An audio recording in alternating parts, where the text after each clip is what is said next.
Hi, my name is Adam Fenderson, and this is the designer walkthrough for Scribblenauts Unmasked, the DC Comics adventure, the final mission. Start off here in the Watchtower, and this is more or less a cinematic. The player isn't required to do anything much other than go up there and meet them as they discuss the plans to collect the final Starlight, which they believe is at the Disused Injustice Gang satellite.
Alfred and Lily say their fond farewells. And so does Maxwell, I suppose. And they teleport away. And here we are in the final area of the game. This is, for those of you who know DC, this is Brainiac's ship. You can tell by the background with the giant skull. And this is the only map in the game that really doesn't have any heroic feats. It is dedicated specifically for this final mission here. It is one of the largest maps that we made. And almost didn't make it into the final game. Luckily, however, it didn't get cut, and here you are seeing it play out in front of you. So Lily's going to stay behind and, I guess, protect Cyborg from any dangers that would come his way now that he's immobilized somehow. We haven't figured that out yet. Maxwell goes on ahead of him, and in this section it's pretty straightforward. You know, spawn an object or someone to help you out and basically just defeat Ocean Master and Zoom, who are attacking Flash and Aquaman here. Pretty basic, pretty easy to do. It's a lot of the same mechanics, the combat mechanics that you've seen in other levels. Just gave Aquaman a bat there for some reason. And this is one of those sections that we want to add in to give a player a little bit of a fun, unique choice. You know, choose Flash or Aquaman to accompany you.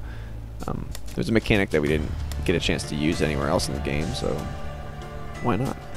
And they each have their unique banners too, I believe. If you choose Aquaman, here I chose Flash. Feel the speed force, you can see. They each have the unique banners, and if you were to choose Aquaman, I believe it would have said the King and I. You know, Joker running away as always, sending out his goons. Now, Batman and whoever your helper is, whether it was Flash or Aquaman, they can pretty much handle themselves. And if you were to just idly stand by and watch this happen, play out, it would take a little bit longer, but it would still complete. However, if you do actively get involved, as I am doing here, or attempting to, there we go, it actually takes less of these guys to go down before it will progress to the next section, which is Harley Quinn, as you can see there. And this, for me, at least designing this was probably my favorite puzzle in the game. With Harley here jumping on your friend, or your companion, whatever you would want to call it, your ally, there you go. And she runs back and forth, and you basically have to destroy the cupcakes. Now, originally, this was a lot more difficult, but we toned it back a little bit because on the 3DS and even on the Wii U, so many cupcakes were spawning, and it was just too challenging for even myself to beat it. So. But as the time progresses, she'll spawn more and more cupcakes, so it'll get a little bit more challenging for the player. It does intensify a bit. And once she's gone, you just basically have to... She's fleeing from her own cupcake there, apparently. One of the adjectives, I believe it is imminent, that those cupcakes spawn with will cause characters to flee, as you saw there. And finally, Joker will come out in his Joker mech. This is a late addition to the game. It was originally just supposed to be him fighting out here, but Maya made the call to add a mech into there, and we were like, we decided that we wanted to give it a more clown look if we were going to give him a mech, much like they did with the car from the original mission, and you saw it just there. It's the same car.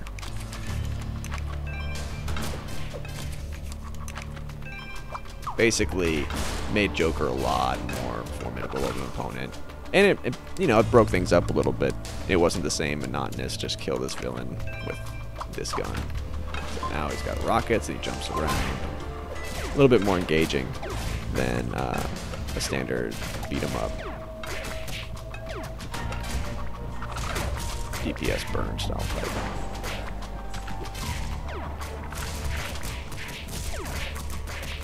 Flash getting hit with the Joker venom there, falling down. And Fall of Emperor Joker. So that was part 1 of the Brainiac finale. There are 3 parts to this. Part 2 is coming up next. After this is the Green Lantern section, where Green Lantern will fight against Sinestro and the Sinestro Corps.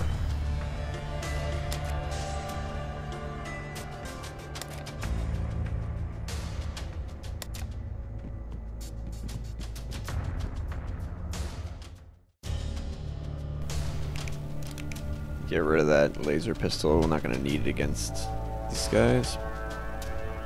And you got the Sinestro Corps here. Don't look too happy.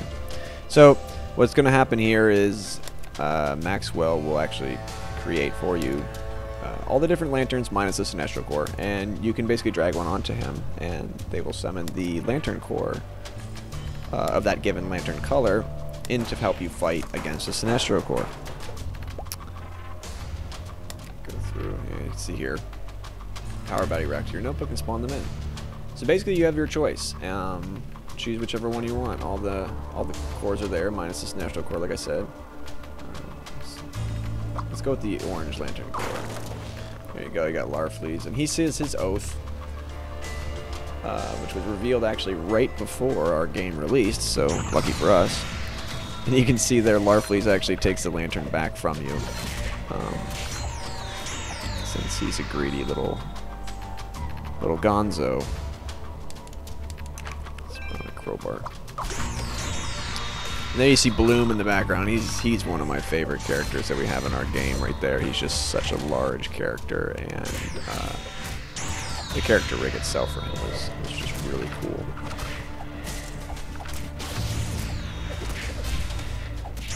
Get in there and beat some people with my crowbar.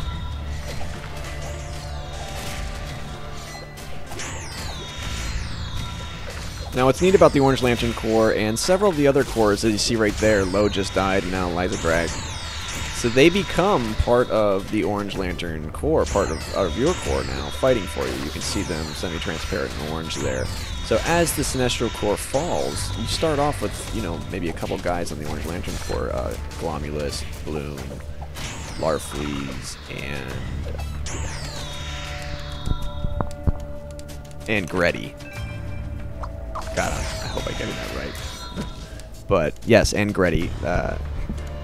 And as the fight progresses, Sinestro's own core members will actually fight for you as they fall.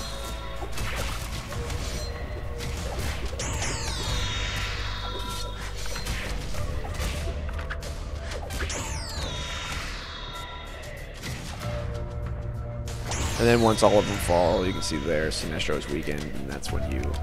Let's get him back on the ground so Batman can actually help us. You basically put a beat down on Sinestro. Like I was saying before, though, each of the cores have their own special unique thing, and the Orange Lantern Corps, Black Lantern Corps, Indigo Tribe, Star Sapphires, White Lantern Corps, they will all absorb characters similar to the way the Orange Lantern Corps did just there. And the other cores have their unique little bits here and there too. For example, the Red Lantern Corps has Dexstar, and he will actually jump on top of characters' heads, and you'll hear the cat meowing, and he'll take them down by doing that. So let's follow Hal Jordan's arrows and go up this elevator shaft to help Superman.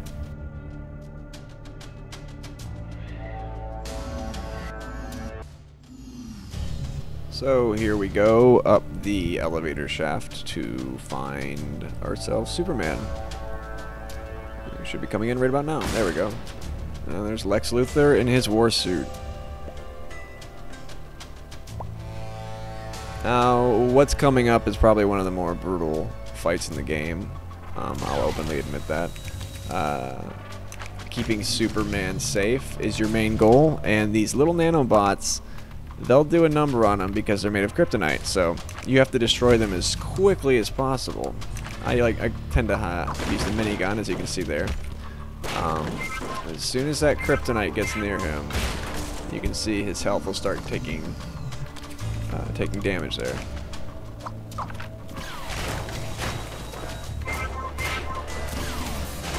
Gotta use that scatter gun.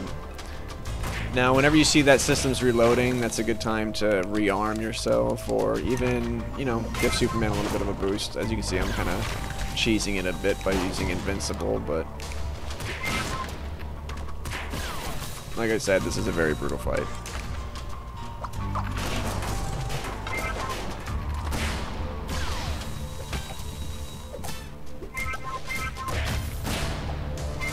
Main thing to keep in mind is just to watch Superman's health during this, and if he does get damaged, you know, use your adjectives. Apply healed, apply super fast, super strong, anything that would allow him to regain health. Even spawn in a doctor, something that would heal him. And there we go across from one way to another.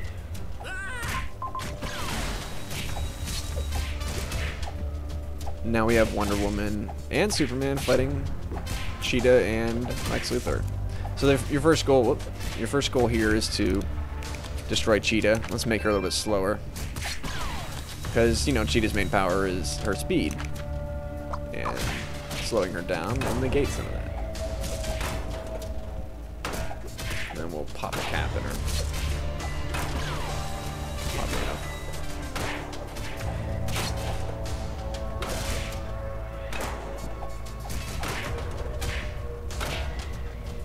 And down goes Cheetah.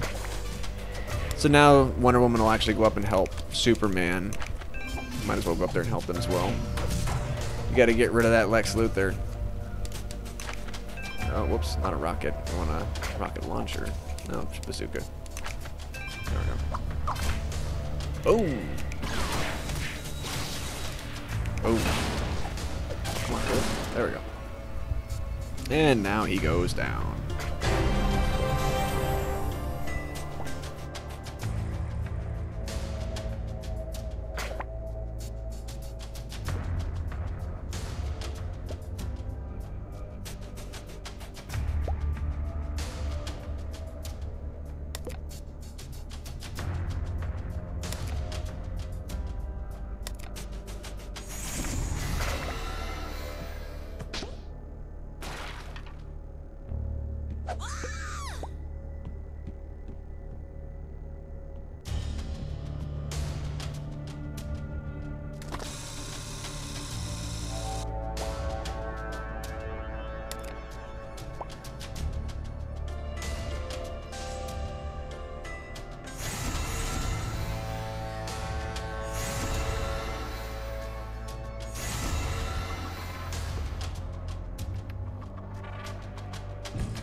story elements. Kara, Maya, and Tracy are writers for the project.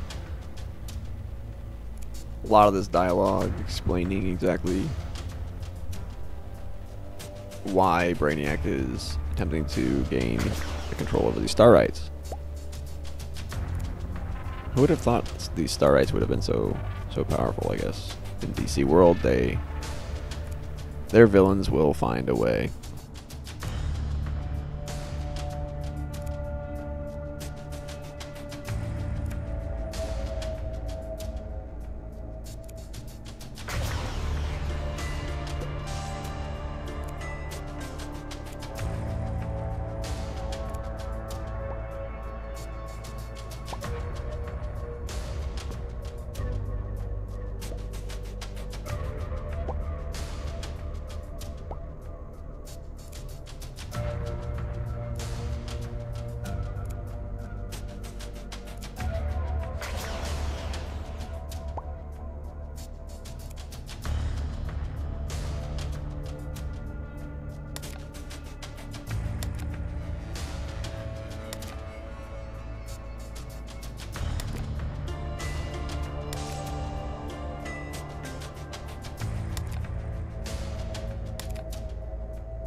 Of course, Lily knows what to do. As always, so you just provide him, I'm sorry, with a twin sister, and there you go. He's made whole again.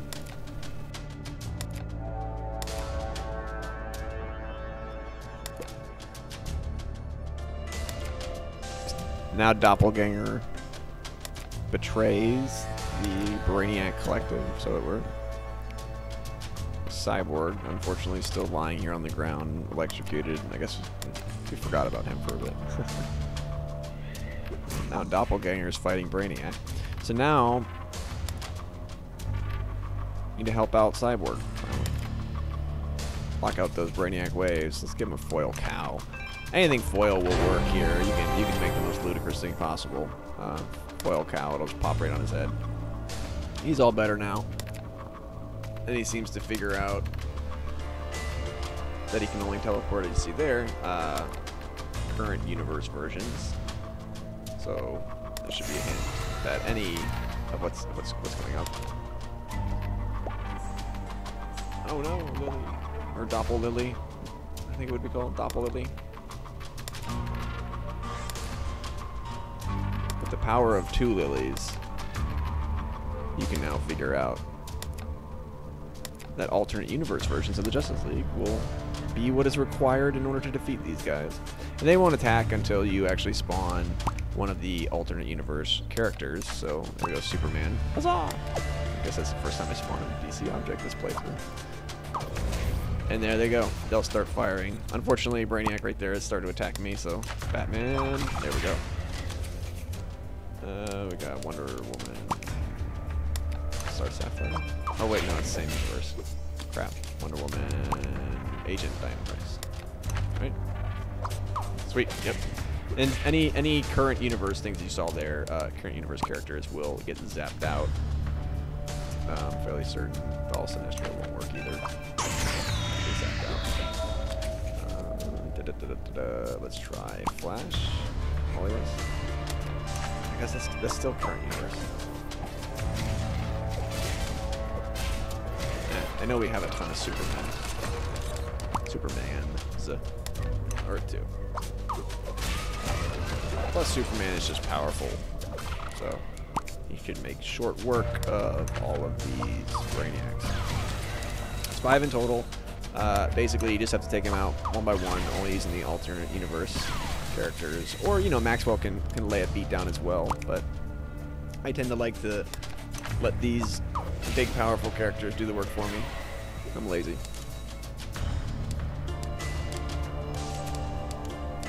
Let's see if we can get involved in the fight a little bit. Invisible plane. There you go, Wonder Woman. Got your plane.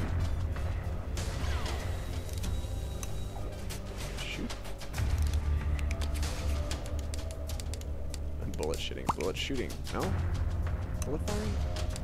Or was it militaristic? No. What was the adjective? Bustle. Balloon. Armed. There we go. Alright, let's get in this fight. Not this one. There we go. Militant. No one can withstand the sword of the invisible plane. We're all gathering. Let's pull something away. Whoops. There we go. Ah, look, Batman can't fly. Huzzah! I think they're all dead. Yep, they're all dead. And there we go. Lily's getting fried by my exhaust of my invisible plane, so is Doppelganger. I'm sure they'll be fine. So yeah, there you go. That's the final mission of Scribblenauts Unmasked. There is a bit of an epilogue at the end that I'll include here right after this, where we are now back at the Watchtower. Oh, there goes my plane. And the rest of the Justice League is here with Doppelganger, who had got knocked out by Brainiac. They're all pretty perturbed that Doppelganger is in the Watchtower, considering his history. This is sort of a throwback to the original mission in the tutorial. Doppelganger doesn't need a monkey, but a goat. He doesn't need a goat. What about a salmon? And apparently doesn't need a salmon either. How about a column? Nah, screw it. Thomas Wayne. He's a doctor. And there you have it, the final puzzle in the game, sort of harking back to the first puzzle in the game.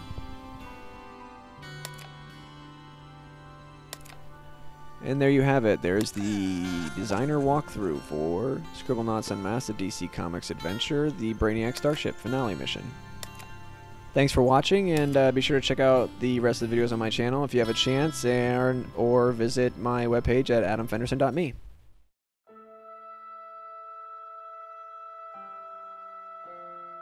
Having been alone for so long, all the Doppelganger truly needed was a family of his own.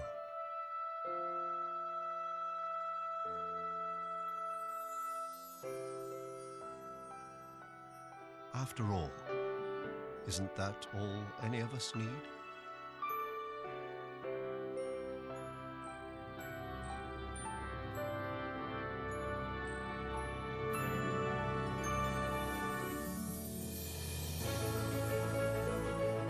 Maxwell assured the Justice League that Doppelganger would cause no more trouble, and he was as good as his word.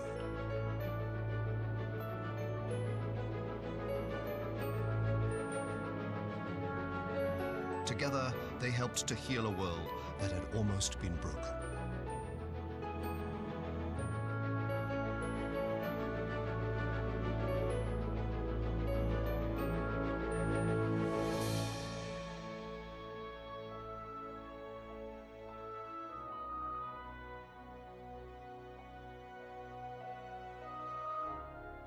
I was pleasantly surprised to find that I had made an impression on young Maxwell.